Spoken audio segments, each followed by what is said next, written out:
control the controllables. And that's why I think I really did good at the beginning. You can control, what level of rejection you're willing to put up with. Yep. Well, I'll take 7, 8 no's.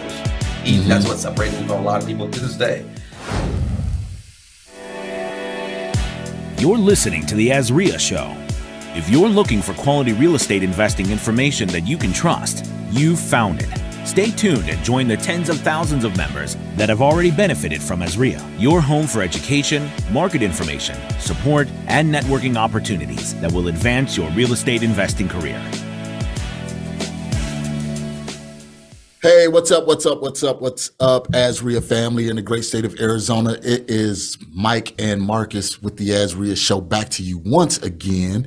And we have a very special guest. We have the fire damage king that hails right here from the valley, Elijah Rubin. We are blessed to have his magic right here in the studio. So before we always get started, I always got to check on Mike. Mike, how you doing, man? Great, Come on, man. give us some energy. Give us some energy. Give us some energy. I don't have it yet. It builds up over as the show goes up. I get it, but I'm excited. I didn't see you drink 3 cups of coffee, man. You should have that energy. I know. They're small though. They're small. Shots, huh? Shots. All right. Well, we got Elijah Rubin here, man, and he always have a lot of energy. So I'm pretty sure his energy is gonna rub off on Mike. Right. So Elijah, man, how you been doing? Man, doing blessed. Thank you, Marcus. Thank you, Mike, and the AZREIA family for this opportunity. Just share with the family. I like to give it how I live it around here. Good, man. So you and Mike go back way in the days, man, all the way from high school. You know, you guys are a little bit younger than me. You see all of the gray up here. So tell me, how did you guys connect in high school, and how did you reconnect in the real estate industry? Long question or long story, but we went to. I moved out here. I moved here my senior year from Connecticut, and we went to the same school. So just crossed paths right through that area.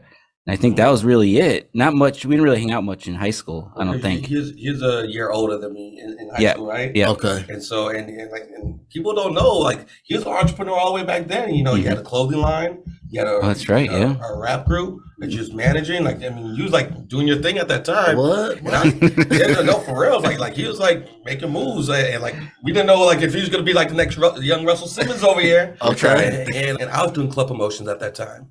So we actually had some of his clothing line at one of our clubs, and we did sponsorships. So I always seen that he's a hustler, entrepreneur, and we both love hip hop. So so it was always cool from that side. And we didn't hang out that much, but we always ran each other concerts, events, pass out flyers. We promote all the concerts around the valley. All right, so tell me, we're gonna go there. What was the dopest concert you guys been to? Man, I literally probably for that span of almost 10 years, I probably went to almost every hip hop concert that ever came through the town. Okay. So from you can even Snoop Dogg type stuff from West Coast music to East Coast, but I would probably say Busta Rhymes has probably been one of the. There used to be this club called out here called Club Rio. So wow! I remember going back. There's just so many. Yeah. So, but they had the Roots, Erykah Badu, and Common Sense. Yep, I was there. Yeah. Okay. Yep. Okay. There's just so many, man. Outkast was at Club Rio. Outkast, Ghetto Boys, you know what I'm saying? Ghetto Boys. Yes. I'm going back on y'all a little bit, all right? But I just think being in Arizona, you don't think you're going to get that type of hip hop out. And then just during that time, in that era, we finally started getting on. Real estate started to blow up. Hip hop is thriving everywhere. And so it was a good time during that season. Okay. Right. Okay. Good. So unfortunately, we are in Arizona, and so it's not Miami, it's not Chicago, it's not DC. So I'm doing club promotions, and so I'm going to concerts, I'm seeing shows, I'm going on dates, but I have no money. I'm so broke because this ain't a real market like that for it. So I'm not making any bread, and so I decided I read Rich Dad Poor Dad. Okay. And I'm you know what? I want to be my entrepreneur. I'm going to college, some community college, and I end up. My sister was working for this ex-football player. And he's you know what? He's raising capital from his other football buddies, give me a couple million in it on off season. I'll buy properties for us, and then you guys have something to retire on. Okay. So his wife is from Trinidad. My mom's from Trinidad. So my sister was babysitting for him. She's Elijah, you should meet this guy. I meet him. He's like, Elijah, I'll teach you on your lunch break. I was working at some call center at the time. And that's another thing. We worked at the Deuce together. Oh, that's right. I got all that whole area. Wow. Yeah, I mean, we've been in the sales. Yeah, we worked at the call center. That's a whole nother. That's a whole nother Vein, right? Okay. Years, the Deuce. Yeah, so phase 2 used to work together, and I seen this guy's sales skills just go from he was working in customer service for years. You remember? Oh yeah, yeah. I'm like, bro, you're good at talking to people. Why don't you come and do sales? It's like, no. And then something happened when you went over on the sales side, start crushing it. So he's a closer too. Don't let him fool you just because he's a little more mild mannered. Don't let him fool you. He's a closer. So fast forward, I end up working at some call center. At my lunch break, he'll give me $1,000 to go and bid for him. This guy Thomas, who taught me how to do real estate, Thomas Lewis. And so I'll go like every day, and I'll go and bid on properties, and he's like super strict on his maximum allowable offer, right? Super strict. So I have to wake up at 6 a.m., drive all the properties, and then at 12 o'clock, I'll go to bid at the auction. I didn't win anything for like 3 months. So I'm going like every day for 3 months. But I felt like Mr. Danielson, Mr. Miyagi, like I'm painting the brushing on and brushing on. Like, are you ever gonna buy a property? Like I'm wasting all my little gas money going back and forth. And so I finally win one, and he gave me $1,000. And at that time, that was like a big deal. Yeah. Like $1,000. That's like 2 weeks of my regular call back center. at the concert. I'm like, oh, man, fix on me. You get that cheese on the hamburger. So I end up, I'm like, and remember, this is back in 03, 04, so there is no YouTube. Right. There's no Google. Yeah. Right? There's no Facebook. So I was having to get books at Barnes & Nobles. You know what I'm saying? So I had to get books. There's no audio books. So I'm like just throwing myself into it. I'm like, I'm really going to do this real estate thing. I'm going to crush it. Like literally like 3 weeks later, I guess the older Trinidadian, the younger Trinidadian, my sister being around anymore, so my sister got fired. Unbeknownst to me, I got fired, but he just ghosts me. Like he doesn't tell me, like Elijah's not gonna work out anymore. He's not answering the phone, no emails. I go to his house, I see his Range Rover parked out there. I knock on the door, just ghosts me. So I'm hurt, I'm laying in bed, covers over, what am I gonna do? So feeling hurt. After 2-3 days of pitying myself, like, you know what? I won that one deal. I'm gonna go back down to the auction. They don't know how green I am. Right. So this guy, I don't know if you guys remember this guy. His name is John Ray. Remember John? He's actually just taught a class here the other day. Really? Oh, I think he'll be here on Tuesday. Really? Yeah. I got to tap in with him. So I saw him another dinner. So John Ray, I beat him at one of the auction, when the first beat, and he told me like, yeah, you beat me, but you got like $8,000 of tax liens on your so I'm like, oh, that's cool. Hey, that's his problem. So So I take him out to lunch. He teaches me he's the first person who taught me how to comp a property. And so he taught me how to comp a property. And then, so now I'm like, all right, I'm going to find deals. But remember, there's no prop stream. There's no badge. There's no skip tracing. Zillow, nothing. There's nothing. So how to find leads. So the only way I knew how to find leads at that time was to go and get the Sunday newspaper. There's a big classified. I mean, they had like 5-6 pages of classifieds. I'll circle the for sale by owners. And then I'll take my friends watching football. I will go on my lunch break. During the halftime, the commercials, I'll make phone calls to those FSBOs. So I did this for like 2 months. 2 months into it, I finally get one lady, East Valley. She wanted to sell her property. Husband passed away. I didn't know how to comp. I didn't know what to do. I just knew it was motivation. I know she wanted to sell. Right. So I called this other guy, Joe. This other guy, Joe Wicker, I met. And he said, I gave him the address. He calculates the number. He's like, all right, I like it. I'll take it. So I'm like, all right, so what happens next? So what that mean? All right, so what happens next? So he's like, well, how much you want to make, right? So see, now I'm half Jewish, right? I was going to say $1,000 because that's all I've been paid. The half Jewish side kicked in, like, make it $10,000. Right. And then he's calculating the numbers, and so he's like taking a minute. It feels like it's out. Like I felt like he's gonna hang up. You greedy, right. You ain't getting nothing now. I'm like, oh no, I take 500. So he's like, all right, cool, 10,000, deal, take it. And now I'm like, whoa, so do I got to meet you over there with like a bucket of paint and some overalls? What do I got to do? He's like, no, you did everything. 2 weeks, you have a check. Pass me the number. So I gave him the number. Didn't know about contracts, options. So he could have just got me.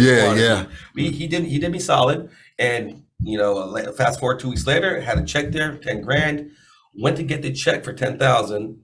As I'm driving, back in the day, I had braids at the time, so I'm having braids. I'm like, I'm driving and I have my $10,000 check. I'm about to go to the bank to cash it. I come to a stoplight, and at stoplight on the side, they have Sheriff Joe Arpaio chain gang, and so one of these dudes are out there. He had braids too. It was a brother, and so him and I lock eyes. And so, and I'm at a light stop like now. I'm in the AC, cool, right? He's outside sweating. So now I'm starting to sweat too. I'm like, Right. cool. And we're locking up. Like, it had a very weird, awkward experience, right? Like, why are we locking eyes here? Like, green light just turned, green light turns. Green light turns, I start going. Like 10 seconds of me driving, it hits me. I'm like, oh, that's God. Give me a sign. I'm going to go to jail. This is illegal. Oh, I thought you were saying he was on your roof or something. Like, yo, he owed me a lot, you know. So I'm like, this is a sign from God that I'm going to go to jail. This is fraud. Right. I'm a black man, no education, no college degree, with braids. I didn't put no money up in 2 weeks to make 10 grand.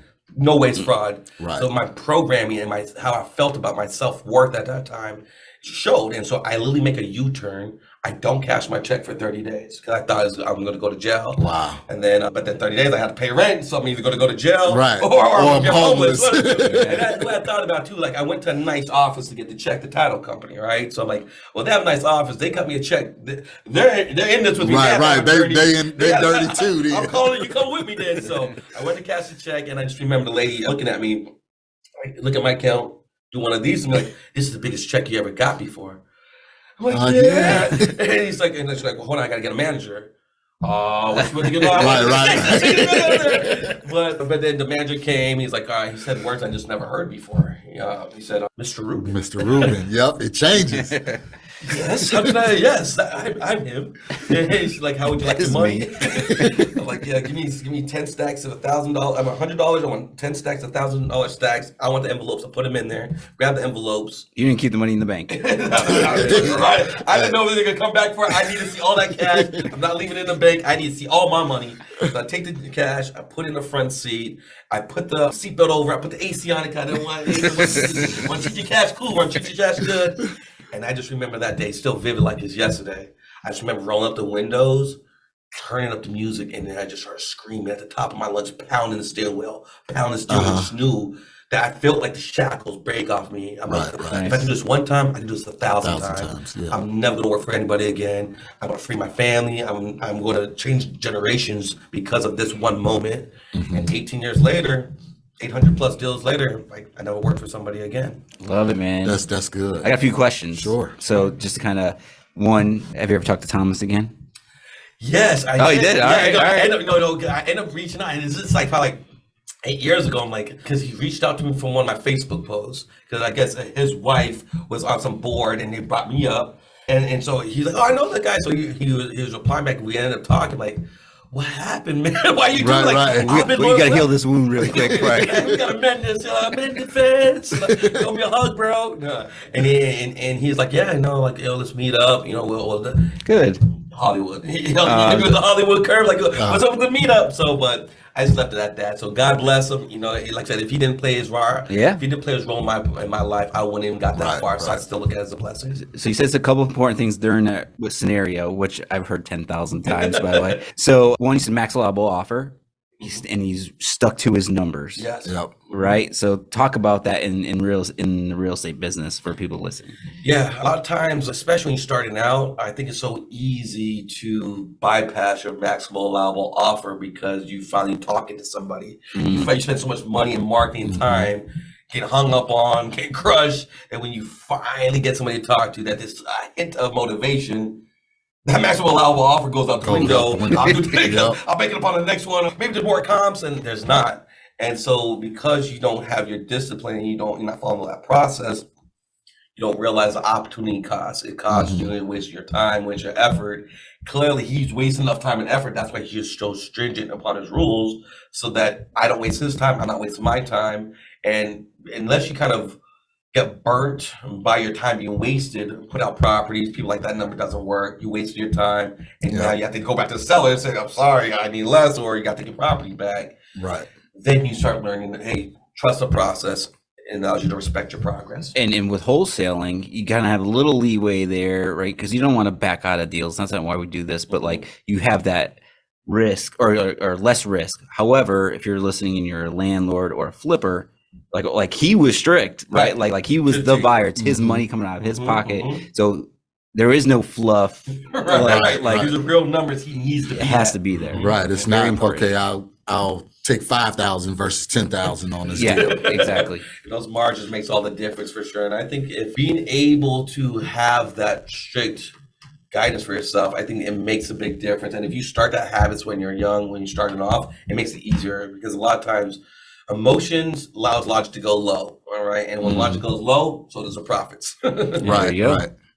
Absolutely. Love it. Where you want to take it, Marcus? What's the next question? So, I mean, to those people that are just getting started, you hear the story that Elijah, the things that he had to go through. So you guys that's listening, you got to understand that it's not overnight. It's not get rich quick. You know, you have to go through a lot of different things.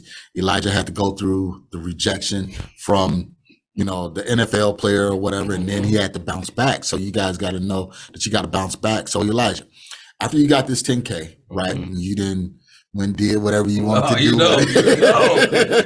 Hopefully we made it. Right. What was after that? Because now your whole mentality has changed, because now you know, okay, I can go and cash a check and be Mr. Rubin versus Elijah with the dreads and the braids and stuff like that. So what was next? You know, how did your mind switch to help you start doing more deals? So now it's real to you, right? Because at first, until you do that first deal, everybody remembers the first deal because it goes to everybody else is doing it to know this is for me too. You start feeling like you're worthy, you start valuing yourself differently. And so at the time, I had some really good friends that they moved to Miami.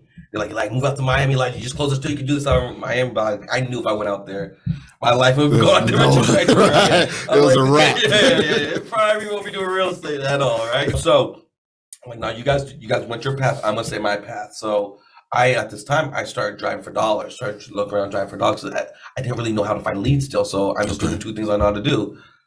Free 99, all right? Ain't no one of the crazy first parts I went to. So I'm doing driving for dollars. So this is my marketing output, right? Wake up at 12, all right? Because now I got my own job, right? Don't tell me anything, right? So I'm waking up at 12. No real discipline. You know, I'm making phone calls whenever I want to. I just knew I had to get offers out, you know, because I knew at that time your output determines your input. Right? So I knew like I at least got plant seeds. So driving for dollars, calling for sale by owners, and going to all the free networking events as possible. Because that's for my club promotion years. I know how to connect with people, only person to manage in universe effect, and how to add value first. And one of the first places I went to was AZREIA, right? So Alan Langston was super cool, and what he would let me do during the property update time, he'll allow me go on stage. He gives a couple people the mic, and you could go on stage and you could tell them what properties you have, what you're looking for. So by me doing that and me being one of the younger, only minorities that even was going there, I stood out, you know. And so I started having people coming up to me, Elijah, hey, you have this deal. Hey, here's this property I could have from you. And then I remember there used to be this magazine called Personal Investor Magazine. Remember that magazine? Yeah. So and you should pick them up at AZREIA. So once again, I had no idea what I'm doing. No mentors. I mean, and at that time, I didn't understand the value of paying for mentorship. Right. So I called Lily every ad in there, in the back of the page, in the back of the magazine. I mean, they had cabinets, countertops. I mean, nothing to do with motivated sales. I just know I got to make calls, and I didn't know how to find leads. So I called every single person in there. And people were like, what are you doing? No, I don't have any deals. Like, you want like countertops? I give you 50% off. Right. You know. So at the end, there's this one ad, and Sean Terry and Mike Lima at this time worked together. And so Sean passed me over to Mike. And so this is how I met Mike Lima. And this guy's like, hey, well, I have these 3 properties. You can help wholesale it. I like the fact that you're calling through a magazine and trying to find deals. And so he's one of the first investors that really kind of gave me some game. Like, what you doing? You're driving. Like, you needed a time. You to be making calls. So he gave me some little structure, gave me some guidance. And so from that allowed me to start being more consistent, making offers. And then the first deal, I made that $10,000, and then I don't make another check for like 6 months. So I was like, well, luckily I'm living at home, you know, I'm not paying any bills, you know. And then year 2, I make $60,000 in year 2. So now I'm starting to feel myself, you know. Now it's happened a little bit more. I'm being more consistent, driving for dollars. And then I figured out about door knocking by year 3. So year 3 now I'm door knocking. Now when I used to do club promotions, at 16 years old, I had a 14-man street team. So I just knew how to put people together, how to, you know, organize and collaborate people, mobilize people together. So I'll pull like 5 of my biggest hitters from back of my street team. I'm like, you want to make some money? come on my door knocking team. And so now we're door knocking. And as we're door knocking, now I'm starting to close more deals consistently. Now I have more lead gen, more opportunities. So now I'm making more money than I've ever made before. I made my first 6 figures by the time I'm 25, 24 years old. And now I'm traveling to Amsterdam. I'm going to Italy. I'm blowing all my money, just burning up the bread. Thing is, it's never going to stop. It's Right, 7. The market's going up. Everybody got all the fake Scottsdale millionaires at Sapporos. You know Sapporos. So, Oh my God. then 08 hits. And that's when the reality, there goes reality.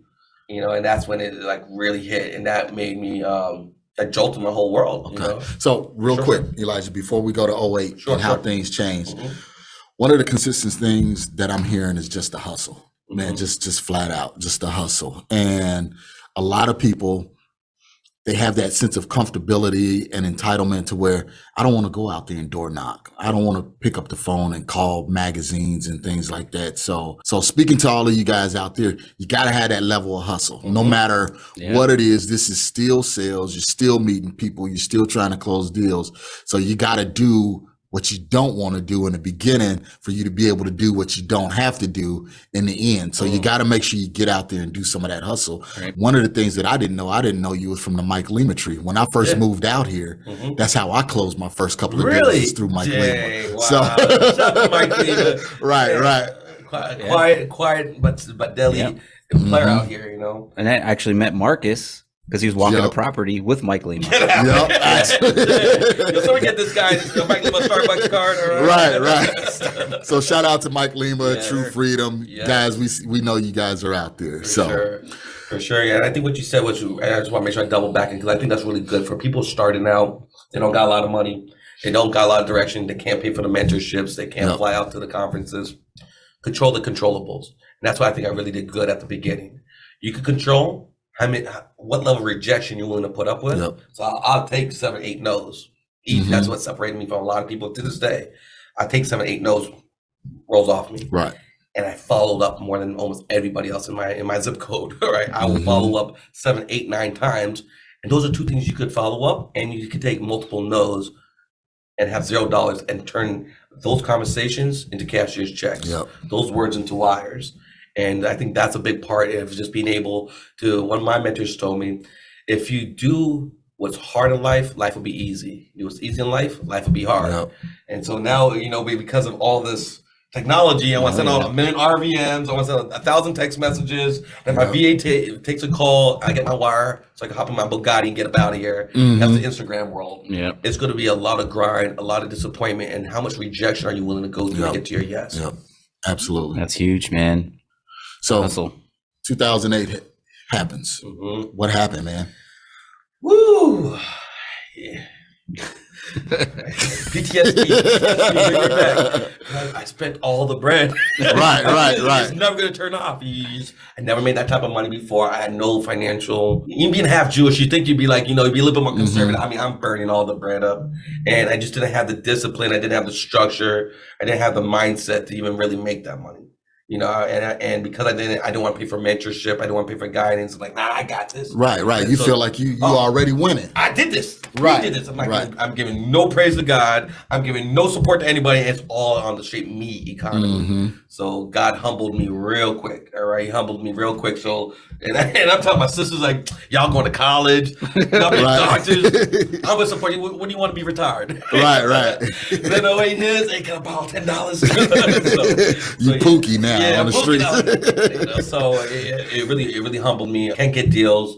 Deals are drying up. A lot of sellers are selling properties. No more buyers are there. And like, I'm literally down to like my last $600 in my bank account.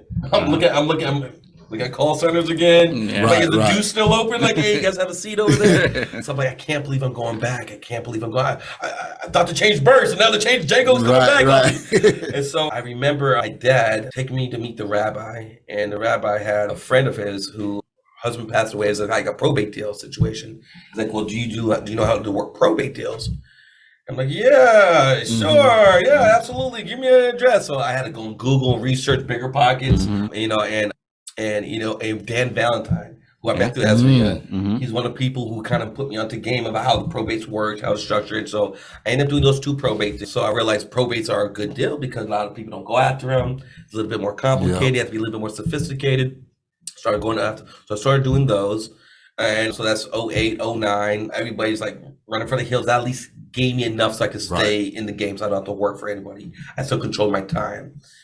Then as I went through that, then I started realizing just because they're a probate, they don't really have to sell. You know, the homeowners, they're not, they don't have to sell. They own it usually a lot of time free and clear, and they can just hold on to it. Well, the ones that sat vacant, I started noticing trees, you know, trash, shrubs, and people breaking in. So those were catching on. I mean, those were catching city violations. And so those city violation properties end up being ones that most people would like kind of avoid, and that will create the urgency for the probate sellers to finally sell it. So I started going after ones that had city violation probate deals. And then probably after 3 years of that, I started realizing these probate deals and city violation, they're catching on fire. Yeah.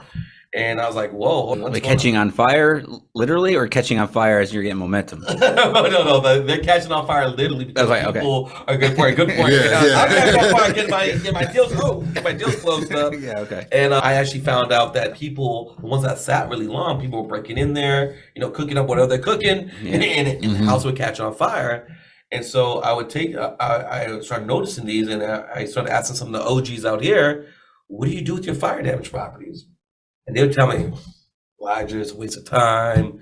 No one goes after those. There's no buyers. It's out of your wheelhouse. Like, just avoid those. Right. So when I heard that, I'm like, well, if they're running from them, I'm running towards them. Yeah. And that was a big shift for me. So you said something real quick, going back from the 08, the crash scenario. So something similar repeats itself, right? History repeats itself. So what did you notice? You said the important thing you said was there was no buyers. So you're saying there was more buyers before. Yeah, correct. Right. All the buyers dried up because Yeah. So it's like when there's a bunch of buyers, there's no houses. Yep. Right. And then when there's no houses, there's a bunch of buyers. Right. So that's what we're potentially maybe going towards. Yeah, it looks like it's coming. I can't see how it doesn't happen where we're going to. But I think that's how market's supposed to be, cycles, right? Yep. And know how to play on both sides of the cycle is what makes you valuable and gives you that longevity.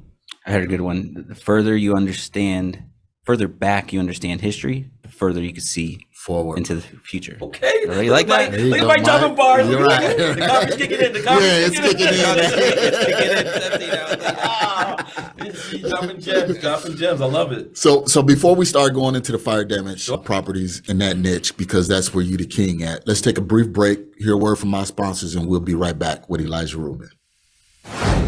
Are your real estate dreams on hold? With work, kids, everything else going on, time is limited. Most days you feel like the world's on your shoulders. You might even say to yourself, if I just had someone to lean on and push me in the right direction, I know things would happen quicker. Well, then you need to check out the Deal Finders Club, a community of investors eager to close more deals, sign more contracts, and just get ahead in life. The DFC provides weekly coaching, thriving online community, and all the education you need to be confident. DFC is your fastest path to closing more deals. To learn more, head over to AZDFC.com. That's AZDFC.com.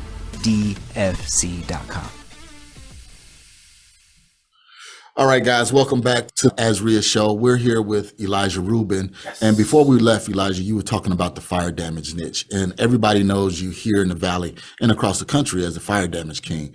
So tell us, man, what's going on with your fire damage properties and niches now and where you see it going?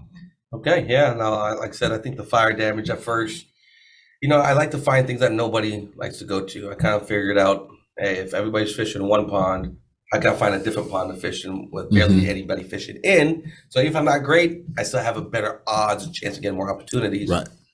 So that's what the fire damage kind of allowed me to do. I started going after those. Saw there's very few competition, and more importantly, there's they're motivated to sell. They're motivated to do something. They can't say, let me sleep on it. There's no more house to sleep in there, right? So real quick, I want to jump in because what you just said about no competition.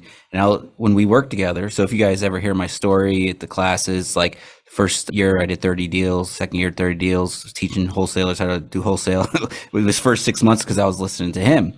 And I would say we thrived because we were work in the tough part of towns, Mhm. Maryville, South Phoenix. Phoenix. While everyone was at the auction buying 2,000 bill, 4-bedroom, 2-bath, cookie cutter homes. Mhm. They're like, what do you guys what you have? Right. But we worked it out and we found there's always buyers for these specific areas. So we exactly did that. Yeah, outside, one of the first deals. I mean, not one of the first deals, but within those 30 deals, and we got one fire damage deal on Craigslist for $5,000. $5,000. Yeah, man, that's right. See? Yep. And we sold it. I think we sold it for like 13 to that guy. There's something crazy. Remember like the lady? You remember the lady at Denny's? And she got the 5,000 because she liked Mike over there. Like that Italiano stallion.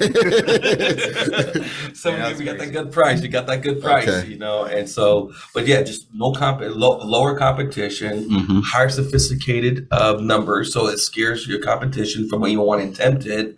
And they have this dichotomy of, oh, who's going to buy this? Well, we understand everything has a cost. It's all numbers. Yep. If it costs $50,000 and it's worth 150, there's margin. If it costs 50,000 and it's only worth 40,000, there is no margin. Right. So it's really easy to go after, but it's just more to calculate, more costs to figure it out. So as I'm figuring out, I'm starting to do these deals, and I'm realizing there's nobody's going after these. So I'm killing it, but still at that time, I said a scarcity mindset. Yep. Like nobody, don't worry about what you're doing. Like, no, don't worry about it. I'm just doing this. Don't worry what I'm doing. I'm just doing what I do, you know.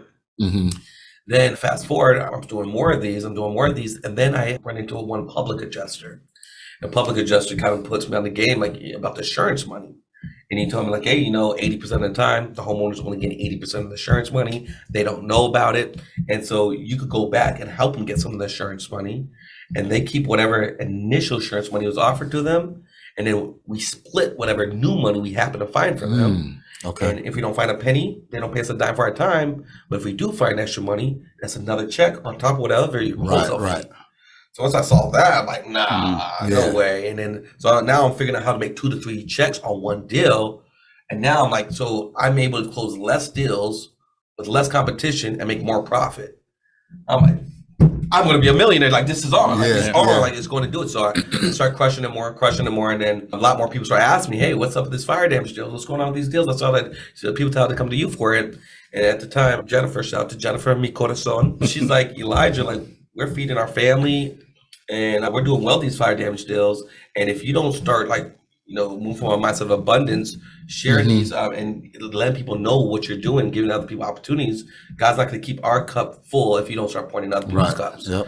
So that's why we created a program, a Fire Damage Profit program, and start giving the knowledge, podcasts, interviews, speaking at events. And ever since then, now, like I said, we created a Fire Damage Profit Facebook group, and we went from 300 people in there, and now it's over 5,000 people in there.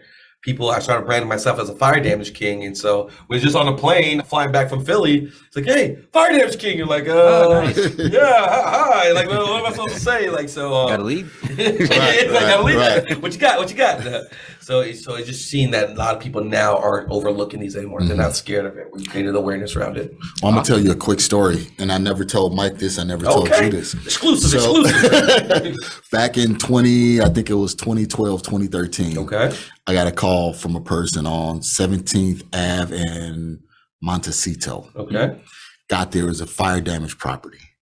I said, I better close this right now before Elijah gets word. I never met you. I just knew you as the fire damage guy out here in the valley. So I was like, man, before I even left, I was like, okay, I need to lock this up. I didn't know what the hell I was doing. I was like, I'm just going to lock this up because I know this dude, whoever this fire damage king is, guy, he going to come and get this deal. So I just wanted to give you credence to that, man, because, your brand goes a long ways. No, for sure. And it was crazy. I wasn't even trying to build a brand. I just knew, I just want to make sure people would send me deals. And Elijah, the fire damage, we're like, no, come in, fire damage king, bring me the fire damage opportunities. And so just seeing a lot more of those happening and understanding where it's going, with global warming, this is just becoming more and more precedent. So this is going to be a bigger issue. California, half the state burns down half the year. Like I said, we do several 6-figure deals without putting a penny into it. And that's the best part about it. You're still wholesaling. Because you have the knowledge and the right approach, you can make 2, 3, sometimes 4 checks on these deals. And if you do a fire damage deal, you can do any other type of deal. Creative finance, subject to any other thing. Question. So I'm sure there's people saying, when, you know, something happens to the house, it's unfortunate. It's a really tough and emotional thing for the homeowner. It's like, when's that time that you can talk to that homeowner? Like, do they reach out to you? Do you market to them, or is it always a referral? Like, what's the normal scenario? You do a prayer, and not joking. No, that's how you do it. No, what you want to do, I usually kind of train our students to give it about 3 to 7 days.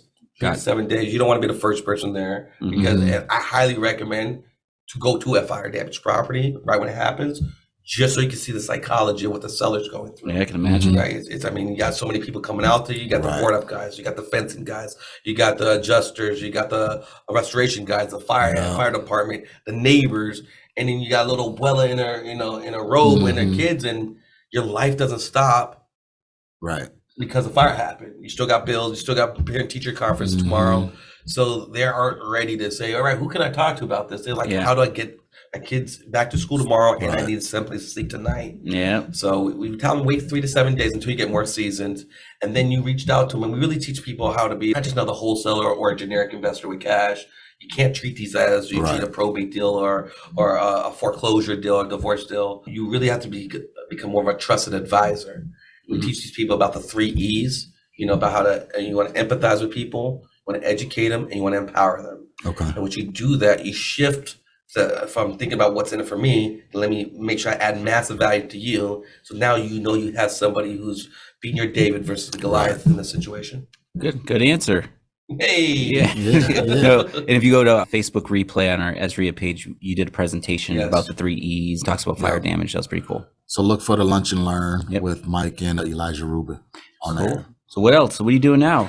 So still doing it or what? Absolutely. So we still got those going. The goal is just because I know the market's shifting. Yeah. I really want to build up wealth. After doing 800 properties, if you just get 10% of them, which Mike was when we were partners, like said, this guy, he knew he had the vision to do it right, and he's crushing it now. Years later, buy and hold. If you buy enough property, you hold enough properties, you get to call your shots. And I'm like, no, just do deals. Like, you can do deals until you're 90, right? But if you don't start holding them, so that's what we see what's going to happen this time. So the goal here in the next 5 years, I do $20 million, $300,000 a month in passive cash flow. So I don't really care about the per unit mix. I just care about the number. Right. You really get that in the next 5. So that's the North Star. And so right now, we just really seeing that. Although, yes, fire damage is definitely a good program. It's a good niche to go after. And we definitely we like to empower people all around the country. And if you could do a single family, you could do commercial, multifamily, it works the same. But now we realize that I've been doing since the deuce with you back in the day, over 20 plus years of sales. Like, that's really my strong suit. That's really I think was my real gift, overcoming dealing with rejection and not feeling the emotions of it. And teaching people what happens when you get punched in the face is you do the marketing, you do the sales, you do the presentation, and then you get hit with the no, and then you hang up and move on to the next lead. Not realizing you're probably about 3 or 4 no's away from that yes. And so just teaching people how to do that and just getting more efficient and proficient with that. How important is sales in our business? I think that's a lifeline. I think all the marketing, all the meetings, all the reading, all the study means nothing if you can't get the yes. Right. Because nobody pays for effort. It doesn't matter. For conversion. It's not just wholesaling. Right. Like if you're a fix and flipper, landlord, you got to talk with the agent, the homeowner, or the wholesaler. You're still negotiating at some level. Yeah. Your wife, your kids. Yeah. The parent teacher conference, everything you sells, you're going to get yes. It's either sell or be sold. Where are we going to dinner tonight, babe? Yeah. I don't know. You sound like you're not ready to go to dinner tonight. Should we fast tonight? Yes, that's a good. So, I mean, you talk about this because you have, mastered the art of no, and you have the Closer Olympics. So those are 2 things that help you with sales, closing, and everything like that. So tell us, Elijah, where can we find you? Where can we get some more information about you? Everything like that. Sure. So for all of my family out here, I'm really big on mindset. What we think about, we bring about. Don't take closers' baggage into each call with you. So I have affirmations I do every single day. I'm a really big believer pouring power into your day. Pour power to yourself. Talk nicely to yourself because the world ain't. And you usually talk pretty bad to yourself when you think about it. Yep. So all the AZREIA family, if you DM me, which I'm going to give my Instagram, all my good stuff, you DM affirmations, I'll send you my affirmations. If you DM me ebook, I'll send you my Master the Art of the No. And that just gives you some techniques and tips of how to overcome no's, which I think is a crucial technique. I feel like this should be taught in school, let alone wait until you're in colleges. I feel everybody should learn how to build up that closer's callus. So you guys can reach out to me at Instagram, Elijah Rubin. Like you say, Instagram, Elijah Rubin. On Facebook, Elijah Rubin. You have my Facebook group, Fire Damage Profits. So that's for, just reach out to me on fire damage. And if, like I said, affirmations or ebook, that's my gift to the family. Okay. Thank you. Yeah, for sure. You got to take care of the family around And here. he comes to the call-a-thon too. Yep. So first and the third Wednesday, we do the call-a-thon here, and we actually took your structure, the ABC, Nice, the role playing, the nice. role play. So Yeah. we're doing your role playing setup. So yeah, man, we appreciate that. So maybe you'll pop back in, For sure, surprise you know. everybody. Yeah. That's it, and that's the best part about it. I feel like real estate is like the ultimate equalizer. I feel equalize against racism, against poverty, against the haves and the have-nots. You get to choose and put yourself in a different position. And I feel like once you make it a little further, I feel it's like your obligation to give back, Yep. Nice. important to other people. And everybody says that they're the best closer, especially when you start being around bosses and everybody's making a check, everybody's doing $100,000. Especially when we just came out of this last 14 run up, where everybody's hitting the layups, you know what I'm saying? Right. Nobody missing jumpers, right? Right. So everybody thinks they're the best closer. So Everyone's hitting jumpers. no breaks, everybody's winning, right? Let Instagram tell it. That's why we during the coronavirus time in 2020, we created the Closer Olympics, because we saw everybody still posting these checks, but nobody could go out. We're all stuck at home. Like, we're like, yo, how do we find out who's the best closer in the country? And so shout out to Keith, Real Estate Diddy. Him and I created the Closer Olympics, where we took 12 of the top closers in the country, and we had over 1,000 people send in their leads, and each person gets a chance to call these leads live. But the difference is, we got 30 minutes. You have a shot clock on you. Okay. And then we had Max Maxwell, Carlos Reyes, and Brent Daniels as the judges. And then now so they're judging each one of your calls like a boxing match. So you score points for building rapport, identifying pain, overcoming objections, making an offer, getting verbals, getting a contract. Whoever gets the most points moves on to the next round. Gotcha. And, right. And so in the first year, I'm happy and humble to say your boy's the number 2 closer in the country. But that's what they said. That's why. Okay. Who won the first year? Adrian Salgado. With All In? Yeah, Is with that All him? In. Okay, Yeah. I got it. Yeah, You so came in one second. closer. Who came in third? Andy Garcia, and he worked for Alex. He's Alex. Okay, yeah. Manager. Okay. And then we did year 2, and this is the first time we opened it up. We had an open run because we had a lot of people like, oh man, I could close couldn't the do that, best right. with them, but I don't have a brand. And you had to kind of have a brand. You had to be like $1 million producer for you to be one of the 12 Okay. closers. So this time we had some top hitters, but we opened it up where we said, hey, we're gonna have an open run. You guys remember And One mixtape? Mhm. Oh, yeah. And so you had an open run, and if Yep. you win, you have a chance to make to be on the let's do team. that. So we had like probably over 30 people. We had like about 500 people on the Zoom. We had over 30 people that had a role play against each other, and then whoever did the best, we had them vote. We took 6 of them out of 30 that were they going to be on day 1, and so actually 3 of the 6 people was in Pace Morby's Subject 2 group. So shout out to Pace. This guy's absolutely crushing it. And Pace put up $10,000. He's like, hey, I bet $10,000 to any charity that one of my guys will make it to the finals. Like that's, I'm like, all right, like you're talking a little Okay, reckless over right. there. Like you're shooting that over there, Jeff. Want to come to the road? Right. And so we end up, so this, shout out to Munif, won this guy. Munif, What place did he come in? Munif, he ended up being he's the number 2 closer in the country. Okay. Okay. 6 months ago, nobody knew who this guy was. He just wasn't even in the business. And now he's the number 2 closer in the country. Max Jimenez, Steve Train's a former partner. He was the number 3 closer this year. And RJ Bates, he was a That's closer. right. Got it. And Yep. he was talking a hella grip. Yeah. But it's dope because you can't fake somebody closing. Right, You right. can't tweak it. You got to get them to say yes, and they could always hang up on you. And he got contract right there live in front of everybody. Love it. So it's just dope to see. So for all those who are interested, go to closerolympics.com. We got over 50 hours, both years, both seasons. Get the replays. It's the ultimate education and entertainment. It's one thing to go to courses and learn how to, sell. It's totally different to see top closers Live, in the trenches, live, not teaching, but actual applying the techniques. You gotta get our members a coupon code or Oh, something, you man. gotta take it as Can't your just- family for sure. You know, you gotta take Yeah, that. all as right, your we're family. gonna get that work together for everybody. Okay. man. For No, it's sure. definitely worth the watch, man. I enjoyed both seasons. Sure. Cool, man. That's good. That's good. And then we got this year coming. It's coming in the first quarter. We're looking at the first quarter of this coming year.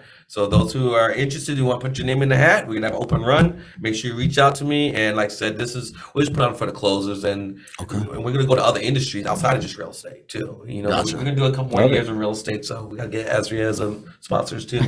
Let's talk. Okay. All right, man. So you guys know what to do. Go to Elijah's Instagram. Give us that Sure. Instagram. Elijah Rubin on Instagram, ELIJAH, Rubin RUBIN, not EN. Jewish. I Okay. Elijah, thank you so much, man. Before we leave, you got any words of encouragement to our AZREIA family? Yeah, no, for sure. Like, make sure, like I said, there's two things I'll give, okay? First, make sure you control the controllables, all right? Because things are going to get really tough. I think things are going to get a lot worse than what we're seeing. My personal prediction, I was checking my crystal ball this morning. But I think the next 12 to 18 months, I think we're going to see some serious correction, which it has to, right? So you're going to look at a lot of things around you. You're going to see a lot of people around you. You're going to see a lot of conditions around you that could get you discouraged. It could get you pocket watching other people. Yep. Control the things you have control over, okay? And then every single day, take shots, meaning make offers. You make offers every single day. Make offers, follow up offers, talk to new offers. Take your shot every day, because now you're controlling that opportunity getting yes. Those are two things I give to the family. Can I add to that? Sure. Because when you're controlling it, right, every time you make up an excuse why you're not making that offer, you're giving up responsibility, which means you're giving up control of the direction of your life. So, control. There you go. Let's go. Mr. Philosopher Let's go, over here. Mikey, Mike. I'm on Google right now. Del Prete. All right, guys. Thanks for being here. You know what to do. You got the instructions. You got the information. Go out there and take action. Elijah, thank you again for being here on the show. And you guys know that you can find us aired on all podcasts on every Friday. And do us a favor. Give us a 5-star review. If you like Mike, if you like me, you like Elijah, you like the content we're putting out, feel free to give us a 5-star review. And we love to have you as a member. So go to AZREIA.org. That's AZREIA.org. Be a member. Come on. We'd love to have you as a part of the family. Let's do it. Thanks for listening to the AZREIA Show with your hosts, Marcus Maloney and Mike Del Prete.